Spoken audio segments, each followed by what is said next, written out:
Come on, hurry up and let's go, I called to Bess and George as I popped open the trunk of my car.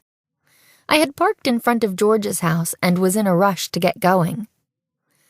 Leave it to you to be right on time, Nancy, Bess teased as she and George walked down the front steps of the porch and headed toward me, overnight bags in hand.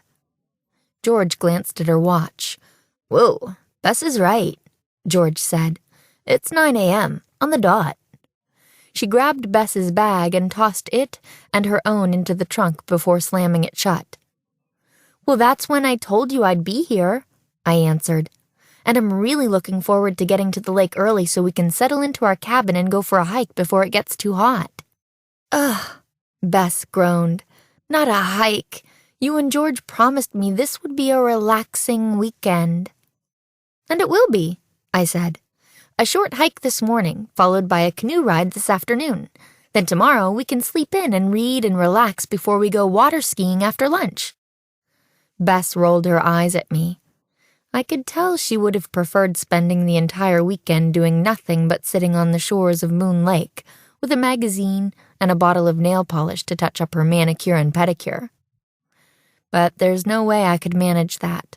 I would get way too antsy. Besides the outdoor activities, I also planned to read the latest Miles Whitmore mystery, Terror on the Trail. Lately, I couldn't get enough of his books. I never figured out who done it till the very end, and I'm an amateur detective. That's how crafty a writer he is. I pulled away from George's house and maneuvered my car toward the highway. Once we got going, it was only about 50 miles to Avondale, which is where Moon Lake is located. If we didn't hit any traffic, we'd be there in under an hour. We'll make it up to you, Bess, George said. You have complete control over music for the entire weekend. Really? Bess asked, incredulous. I'm not sure I believe you. You always hate any group I like. Really? I promise, George said.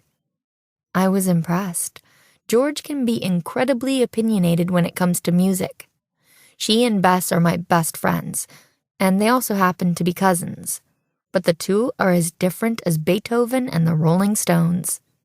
Sometimes it's hard to believe they're related. Well, I suppose that's something, Bess said with a sigh.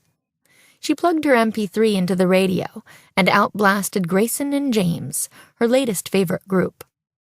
I saw George in the rearview mirror, and I knew she was working hard to restrain herself. I saw her putting on her own headphones to drown out Bess's music. I know, Bess half apologized, sensing George's frustration. But this is great driving music, isn't it, Nancy? I actually like this song, I admitted sheepishly. I was trying to keep the peace between my friends, but I was also being truthful. The song was catchy and fun. And with that, we all settled in to enjoy the ride. We pulled up to our rental cabin on Moon Lake almost exactly an hour later. Towering green pines surrounded the cabin, and the setting looked inviting. I couldn't wait to get started. Within minutes, the car was unpacked and our hiking boots were on. I promise it will be a short hike, Bess, I told her as I pulled my hair into a tight ponytail. Let's just do one loop around the lake. We'll be back in time for lunch. All right, Bess grumbled. Let's get this over with. She tightened the laces on her boots, and the three of us headed for the trailhead, which happened to be just a few paces from our cabin. As we hiked, I took in the beautiful scenery and tried to let my mind wander. That can be tough for me, as I always have some mystery on my mind, a real one or one in a book. But this weekend at the lake, I really planned to focus on my friends and the great outdoors. Right, Nancy? I heard George say. She was looking at me as though she'd been talking to me for 5 minutes without a response, which, come to think of it, was quite possible. Oh, sorry, George, I replied. I guess I was lost in my own world. I said that's our cabin right there, isn't it? George repeated, pointing to the little wooden structure peeking through the trees a few hundred yards ahead of us. It is, I replied.